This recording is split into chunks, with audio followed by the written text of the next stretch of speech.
Auf Deutsch zuerst wollte ich beim Professor Werner Gebhardt für seine freundliche Einladung bedanken. Ich wollte auch bei ihm zu bedanken, mir vorgeschlagen zu haben, die französische Sprache zu benutzen. Für einen französischen Jurist sehe ich dort eine Huldigung an Durkheim.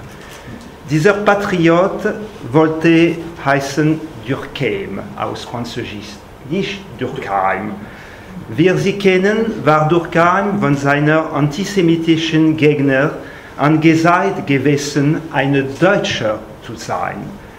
Ich halte nicht für nutzlos, in französischer Sprache zu erinnern, dass Durkheim ein Leser und ein Bewunderer der deutschen juristischen Literatur gewesen war. Ich hoffe, I hope that these small slides, despite the fact that they are in German, will help to understand my French speaking. Durkheim appartient au groupe des fondateurs de la sociologie qui n'avaient pas fait d'études de droit, alors que Tarde et Worms en France, Weber, Zombart et Schmoller en Allemagne avaient une formation juridique. Durkheim, comme Tönnies et Simmel, était d'abord un philosophe qui n'était jamais allé à la faculté de droit. Cela ne signifie pas que Durkheim ignorait tout du droit. Il fournit même la preuve qu'il est possible d'être autodidacte en droit uniquement par des lectures. Dès les débuts de sa carrière, il a déclenché des polémiques avec les juristes. La première note de la préface de sa thèse, La division du travail social, est une réponse à une attaque de Charles Bedan, illustre professeur de la faculté de droit de Paris, à quelques mètres de la Sorbonne, qui dans son ouvrage Le droit individuel et l'État, paru en 1891, s'en était pris aux sociologistes, en tête desquels il plaçait Spencer, mais aussi à un article, un des premiers articles de Durkheim de 1888. Bedan dénonçait l'ambition de nier la part du libre arbitre dans la morale et associait à sa critique de Durkheim les thèses défendues par Duguy, alors au début de sa carrière, sans qu'on puisse savoir si Bedan connaissait les liens d'amitié qui commençaient à se tisser à Bordeaux entre Durkheim et Duguy. Quelques années plus tard, en 1899, les premières pages de la méthode d'interprétation et source du droit positif de Génie sont uniquement consacrées à rejeter les menaces des sociologues accusés d'attirer les étudiants vers eux au détriment des juristes. Il y a donc bien eu une controverse entre Durkheim et les juristes, raison de plus de se demander ce que Durkheim connaissait de la littérature juridique.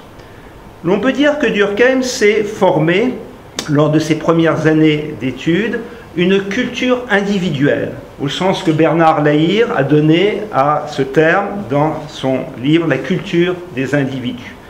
Une culture personnelle qui entretient néanmoins des rapports avec la culture commune, plus collective, mais aussi diversifiée selon les personnes, des juristes de son temps. Je me refuse à opposer radicalement une culture individuelle d'un non-juriste avec ce qui serait une culture juridique française, monolithique, homogène pour l'ensemble des juristes français. Avec Frédéric Audrin, je me suis efforcé de montrer qu'une telle culture juridique française, à l'époque de Durkheim, comme à n'importe quelle autre époque, est introuvable et qu'il faut plutôt considérer à chaque génération des cultures professionnelles. Je me propose donc d'abord, par une enquête la plus objective possible, de m'interroger sur les références explicites ou implicites à des livres de droit que l'on trouve dans l'œuvre de Durkheim, puis de proposer une sorte de reconstruction des ambitions de Durkheim dans le traitement des idées juridiques. Le point de départ, c'est bien évidemment la division du travail social, 1893. Il y a dans la thèse de Durkheim environ 75 auteurs cités dans les notes, la moitié, 37 dans mon échantillon, comptage qui peut être discuté, sont référencés à propos de questions juridiques qui concernent le droit. J'exclus donc de cet échantillon Spencer, Comte, Kant, Paul Janet, Wundt ou Theodor Weiss. À la limite de ce groupe, dans le groupe des 37, 5 auteurs dont on peut discuter si ils doivent être comptés parmi les références juridiques. Ce ne sont pas la plupart d'entre eux des juristes de profession, mais ils ont traité de questions de droit. Le médecin Paul Topinard, le théologien et orientaliste Robertson Smith, Lewis Morgan, le livre sur la Kabylie et les coutumes kabyles de Hanoto et Le Tourneux. Hanoto était un général, mais Le Tourneux était un magistrat. Et le livre de Pierre-Émile Levasseur, que Durkheim a très souvent utilisé, Histoire des classes ouvrières en France, qui est l'œuvre d'un professeur d'histoire, de géographie et de statistique au Collège de France, mais qui était classé dans certaines bibliothèques, comme celle de l'École normale supérieure, comme un livre d'histoire du droit. Le groupe le plus important, c'est effectivement 23 auteurs qui traitent d'histoire du droit, qui ne sont pas tous des historiens du droit professionnels, des professeurs d'histoire du droit, loin de là, mais qui ont cet objectif de traiter des droits anciens ou de publier les sources du droit ancien. Donc vous avez la liste, j'essaye de passer le plus rapidement possible, mais aussi que vous ayez le temps de voir les noms. Jhering, Post, Tönnissen, le professeur de Louvain, Ferdinand Walter pour son histoire du droit romain, Heinrich Plath, qui était bibliothécaire pour son livre sur le droit dans l'ancienne Chine, Lothar Dargun pour un ouvrage sur le Mutterrecht, Zöpfel pour le droit allemand, Mainz qui était d'origine allemande mais enseigné en Belgique pour un article sur le droit criminel des Romains, Rhein pour à nouveau le droit criminel des Romains, Maurice Voigt très cité pour son commentaire de la loi d'Edousta. Alors un inconnu en France ou ailleurs, le nommé Bouvy, auteur d'une thèse en droit sur l'infamie en droit romain, je n'ai jamais vu cité en dehors de Durkheim, et qui a eu une carrière de bibliothécaire. Albert Dubois, qui était d'abord magistrat, mais ensuite un érudit. Sumnerman, bien évidemment. Les professeurs de droit romain français Ortolan et Acarias. Meyer et Schumann pour l'ouvrage sur le procès à Athènes. Marquard pour ses travaux de droit romain. Glasson, le droit de succession. Rudolf Zohm sur les villes. Adhémar Esmin, je vais y revenir. Paul Violet. Et 2 éditeurs, alors une réponse à Werner Mersky, ce que pouvait connaître à cette époque, en tout cas en 1893, Durkheim, c'était l'édition des lois de Manou par Loiseleur Deslongchamps en 1833, et il cite également Georg Weiss, pas Théodore, pour son édition de la loi salique.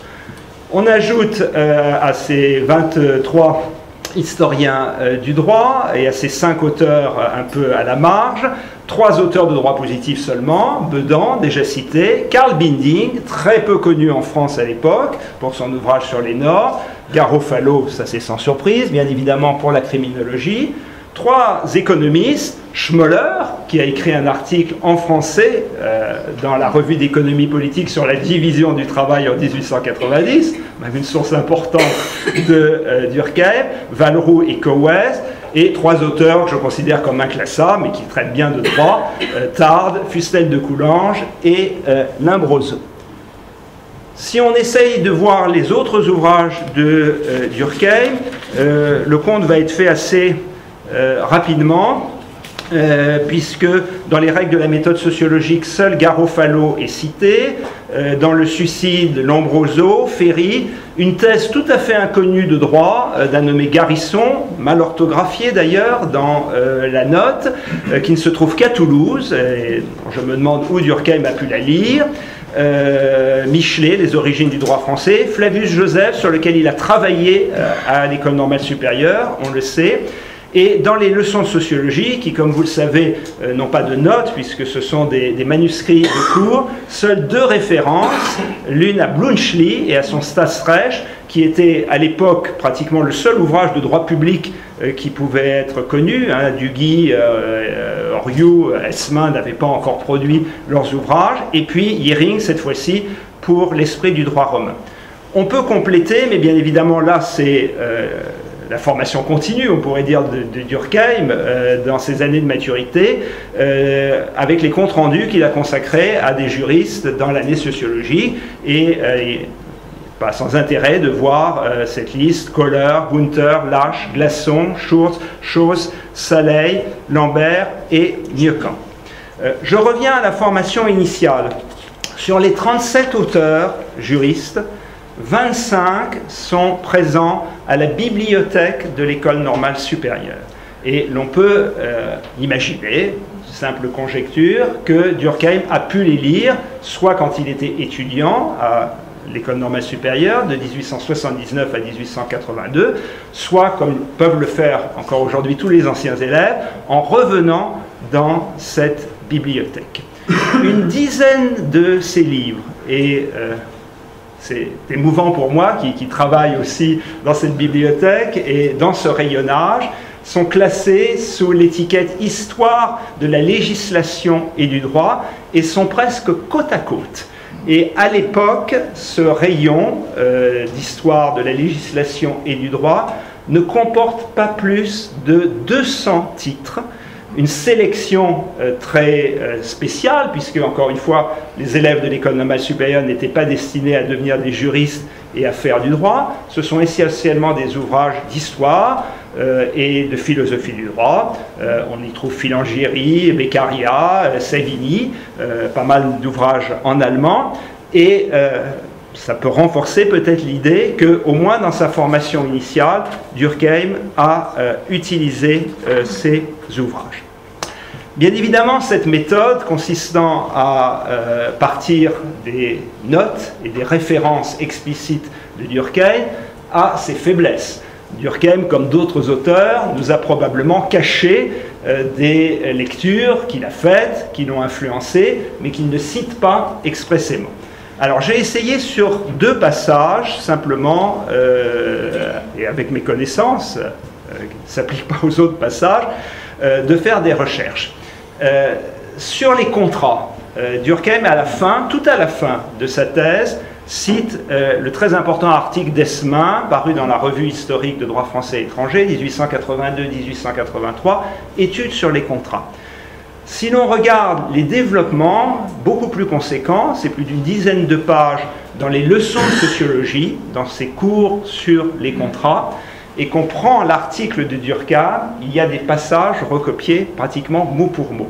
Tout ce que Durkheim décrit sur la festuca en droit romain, sur le symbole de la main, est pris dans Esmin, et donc là, c'est une preuve qu'il a bien utilisé cet article. Bon, on sait que plus tard, dans la vie universitaire, il a un peu connu Esmin, surtout pour plaider en faveur de son neveu Mauss pour sa carrière, mais je ne pense pas qu'il y ait eu des relations suivies et amicales entre eux. Là, il y a une source.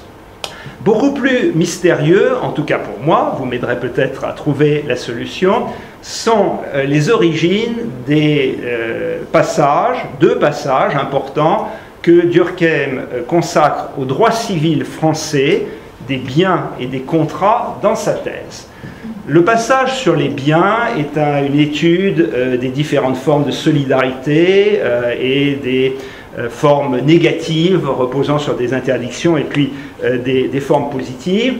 Et à ce moment-là, Durkheim écrit, je le cite, « Les jurisconsultes distinguent 2 sortes de droits. Ils donnent aux uns le nom de réel, aux autres celui de personnel. » C'est bien vu, parce que ce n'est pas le Code civil, effectivement, qui a fait cette distinction.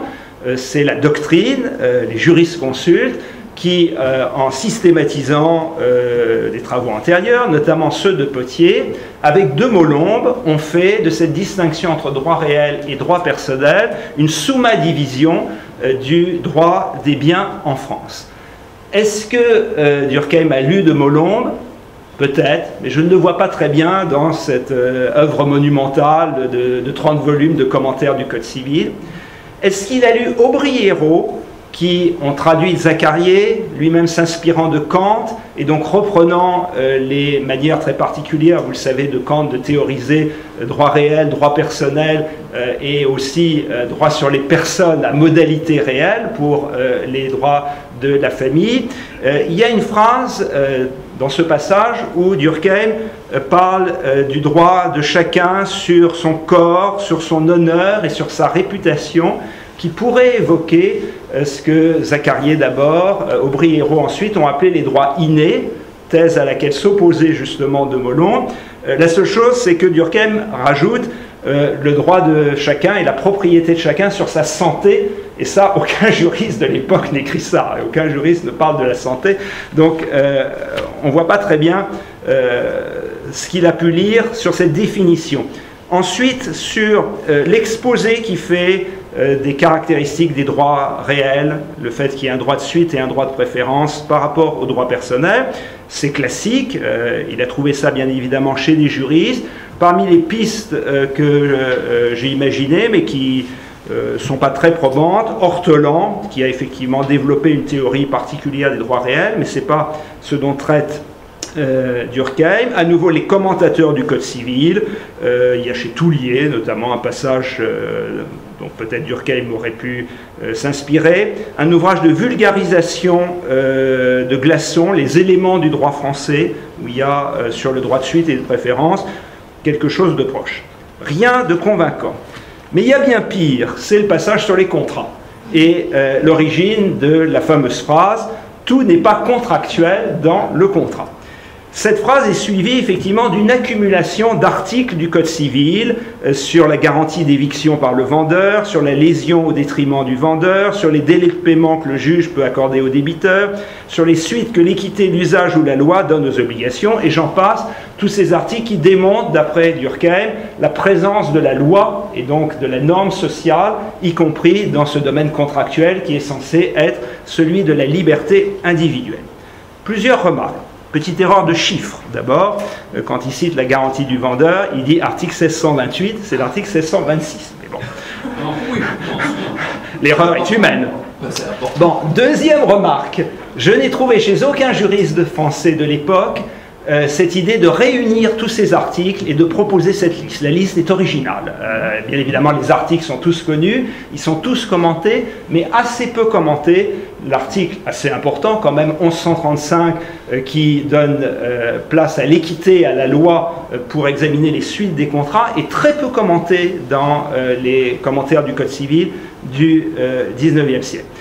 Et d'où Durkheim a-t-il pu tirer cette idée que tout n'est pas contractuel dans le contrat, et bien plus, le fait qu'ils disent ensuite la réglementation, terme curieux aussi pour les juristes, parle plutôt de la loi, nous astreint à des obligations que nous n'avons pas contractées, au sens exact du mot, puisque nous ne les avons pas délibérées, ni même parfois connues par avance. Un juriste français dit très bien, ce sont les contrats d'adhésion de Saleil. Sauf que les contrats d'adhésion de Saleil, c'est 1901 et personne n'en a parlé à l'époque où Durkheim écrit cela en 1893. Donc où Durkheim a-t-il trouvé ça? À mon avis, nulle part. Peut-être un petit peu des éléments. J'ai regardé donc dans les précis, un peu plus raccourcis de droit civil, de Mourdon, de Baudry-la-Cantinerie, pas grand-chose. Chez l'internationaliste suisse Brochet, mais je doute vraiment qu'il ait lu cet auteur, très spécialisé, et quelques éléments dans un traité de droit commercial de Massé, qui est à la bibliothèque de l'École normale supérieure, et où il y a quelques développements pour dire que même dans le domaine du commerce, la loi et l'équité prévalent sur les contrats, et donc il faut tenir compte, on dirait aujourd'hui, de cet encadrement législatif et normatif. Sauf à trouver quelque chose d'autre, c'est peut-être une preuve, comme Durkheim l'a écrit lui-même, que les concepts n'ont pas d'origine et ne peuvent pas être attribués à une personne plus qu'à une autre. De ce comptage, j'espère pas trop rébarbatif, je passe maintenant à une interprétation plus personnelle, à deux hypothèses qui peuvent expliquer, à mon sens, notamment, et c'est très malheureux, pourquoi les juristes français ont ignoré, et continuent pour beaucoup à ignorer Durkheim. La première, c'est que Durkheim, par ses lectures et par ses intérêts, et bien évidemment aussi par ses écrits, ne s'est pas situé dans le camp des juristes qui décrivaient le droit positif, et en particulier dans le camp des civilistes, mais qui était prédominant à l'époque, mais dans le camp des historiens du droit, et plus particulièrement de ceux qui souhaitaient faire de l'histoire comparée du droit. Durkheim est le contemporain du renouvellement de l'histoire du droit en France, qui n'est pas immédiat, comme on le pensait souvent, juste après la guerre de 1870-1871. C'est à la fin des années 1870 et au début des années 1880 que la revue, fondée par Laboulaye en 1855, et rebaptisée Nouvelle Revue historique de droit français et étranger, 1877, va être dirigée d'abord par Paul Gide et Jacques Flac, et ces auteurs ont peut-être eu aussi une influence sur Durkheim, et ensuite, à la mort de Paul Gide, à partir de 1880, par Esmin. Et c'est Esmin qui va faire paraître dans cette revue ses propres articles, mais aussi ceux du grand romaniste français Paul-Frédéric Girard, de Glasson, de Saleil, une étude très importante de Saleil qui fait connaître la fameuse controverse dans laquelle Yering était intervenu entre les cantons suisses de Bâle-Campagne et Bâle-Ville, et d'autres historiens du droit français. Toute cette collection de la revue historique du droit français étranger, elle est à la bibliothèque de l'École normale supérieure, et elle comporte aussi, ce qui est assez rare en France à l'époque, des recensions, des comptes rendus, consacrés par exemple en 1879 par Larnaud à l'esprit du droit romain de Yering, en 1885 par Girard à l'évolution du droit du même Yering, en 1889 par le même Girard à l'Afrikanische jurisprudence de Post, et en 1891 par De Clareuil à la traduction française de la lutte pour le droit de Yering. À part Girard et Durkheim, je pense qu'il n'y a pratiquement aucune personne en France qui à l'époque ne connaît les écrits de Post et s'intéresse aux écrits de Post. Et Girard est une figure intéressante. Je ne sais pas s'il y a eu le moins de contact, je ne crois pas, avec Durkheim. Non seulement c'est un grand romaniste français, mais c'est le traducteur de Mommsen et du droit public romain de Mommsen. Et c'est une personnalité qui devait surprendre dans le milieu de la faculté de droit, car il avait été, au moins dans sa jeunesse, blanquiste, participant à la revue marxiste de Jules Guesde, L'Égalité, et manifestement Dreyfusard. Et peut-être dans les cercles Dreyfusard, Durkheim a pu croiser Girard. Donc je fais donc l'hypothèse que, d'abord par la lecture et l'enseignement de Fustel de Coulanges, directeur de l'École normale supérieure à l'époque où Durkheim est élève, par cette bibliothèque, Durkheim a partagé cet enthousiasme naissant en France pour une histoire du droit méthodique, érudite, selon le modèle allemand, et une histoire du droit comparée. La comparaison, là, m'a amené, il y a un an, à une surprise. En étudiant les sociétés de droit comparé, j'ai découvert d'abord, ce qui bien évidemment est connu en Allemagne, que Max Weber a été un des membres fondateurs de l'Internationale Vereinigung für Rechtswissenschaft und Volkswirtschaftslehre en 1894, et que cette association donne, dans la liste de ses membres en 1895, compte seulement 7 membres français, dont Durkheim. Sans rencontrer donc physiquement, à ma connaissance, Weber, les deux hommes ont fait partie de la même société de droit comparé, une société allemande, car ni Durkheim ni Weber n'étaient membres de la Société française de législation comparée, pourtant plus ancienne. Après cet épisode, il y a, toujours d'après mon hypothèse, une forme de déception, peut-être, de la part de Durkheim, du rapprochement avec les historiens du droit et les juristes comparatistes. Déception que seuls Huvelin et Lévy-Bruhl, dans le groupe des historiens du droit, aient rejoint l'année sociologique. Peut-être aussi déception que les historiens du droit, désormais formés en corps, avec leur propre concours de recrutement, leur propre agrégation, se ferment à la sociologie. Esmin, dans le numéro de 1905, pour les 50 ans de la revue, dit « L'histoire du droit est désormais maîtresse d'elle-même, sans se laisser entraîner ni par l'imitation aveugle de ce qui se fait à l'étranger, ni par la pression que prétendent exercer sur elle les sciences économiques et sociales. » Donc une porte fermée du côté des historiens du droit, et puis peut-être aussi une porte fermée du côté de Durkheim. Quand il écrit dans les règles de la méthode sociologique, il est impossible de concevoir comment l'État ou la civilisation se trouve parvenu à un moment donné pourrait être la cause déterminante de l'État qui suit. Il explique aussi que l'histoire n'explique pas tout et qu'il faut dépasser ce strict point de vue historique, même comparatiste. Deuxième hypothèse, l'influence, à mon avis un peu négligée jusqu'à maintenant, de Jhering sur Durkheim. Durkheim consacre, à la suite de sa mission en Allemagne, à Leipzig et Berlin, un gros article en 1887 à la science positive de la morale en Allemagne. Toute une partie de cet article s'intitule de manière significative « Les juristes, Monsieur Jhering ». Comme si Jhering était le symbole des juristes en Allemagne. Qu'est-ce que dit Durkheim à propos de Jhering? Premièrement, qu'en Allemagne, la philosophie du droit est pratiquée par les juristes, alors qu'en France, elle serait réservée aux seuls philosophes. Deuxièmement, qu'elle a en Allemagne une tournure plus positive. Autrement dit, que l'idée même de droit naturel a été rejetée. Troisièmement, que Jhering exprime des idées utiles avec plus d'abondance que de précision et de profondeur, en insistant sur la cause finale, grand moteur de notre conduite, à la place des idées abstraites. Donc l'anticonceptualisme du second Jhering. Durkheim a trouvé chez Jhering une analyse du droit comme phénomène sociologique. Il relève que Jhering écrit « Le droit n'est ni vrai ni faux, mais approprié au but qui en est la raison d'être ». Tout juriste français de cette époque se serait étranglé ou serait tombé d'apoplexie en lisant que le droit n'était ni vrai ni faux. Durkheim a été séduit par la vision réaliste de Jhering qui fait dériver tous les droits d'une concession de la société, même s'il a un point de vue moins étatiste que Jhering.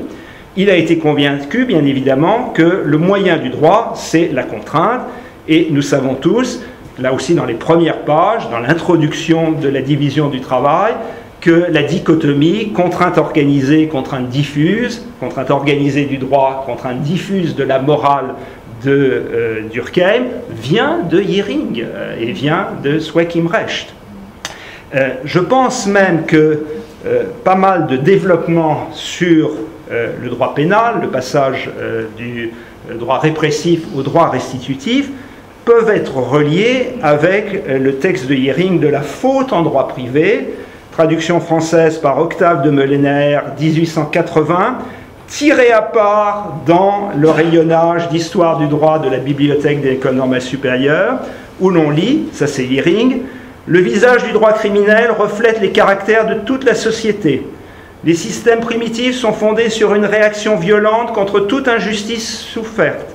Ils sont remplacés tout au long d'un processus d'abolition continuelle de la peine par des systèmes recourant aux dommages et intérêts en fonction des fautes. » C'est quand même assez proche, même si Durkheim y ajoute beaucoup de choses, de ce qu'il écrit, me semble-t-il, à propos du passage des systèmes répressifs au système restitutif. Et là, je terminerai par là, aussi, à mon sens, une des raisons de l'isolement de Durkheim. Bien sûr, Jhering a eu beaucoup d'influence en France, et notamment chez tous ceux qui ont renouvelé la pensée juridique française à la fin du XIXe siècle, donc plutôt après Durkheim, Saleil et Génie en tête. Mais ce qu'ils ont retenu de Durkheim, c'est bien évidemment la téléologie, mais surtout toute l'analyse de la technique juridique, les fictions, les concepts. Pas du tout ce qu'il y a dans Sweck-Imrecht, et notamment dans le deuxième tome, des rapports du droit et de la morale.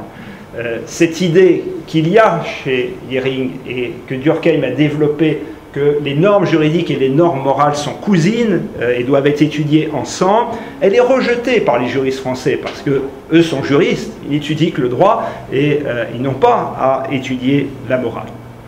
James Sweetman a fait, dans son ouvrage collectif où il traite de l'influence de Heering en France, l'hypothèse que la tradition française, de Fustel de Coulanges à Durkheim, écrit-il, est centrée sur des explications religieuses et socio-culturelles, et que c'est l'explication pour laquelle les Français auraient rejeté les enseignements d'Heering, notamment les passages où Heering conteste que l'Église est un ordre juridique indépendant. Je propose au contraire de faire la supposition que Durkheim a été parmi les Français le plus influencé par Heering, y compris sur la question des sources religieuses du droit, qui n'est pas, à mon sens, totalement absente de l'esprit du droit romain et de certains passages du droit romain. Durkheim, lecteur de Heering, de Post et de Binding, Durkheim, membre de la Société allemande de droit comparé, avec Weber, on a évoqué la magie tout à l'heure, était un médium extraordinaire entre les cultures juridiques en Allemagne et en France à son époque.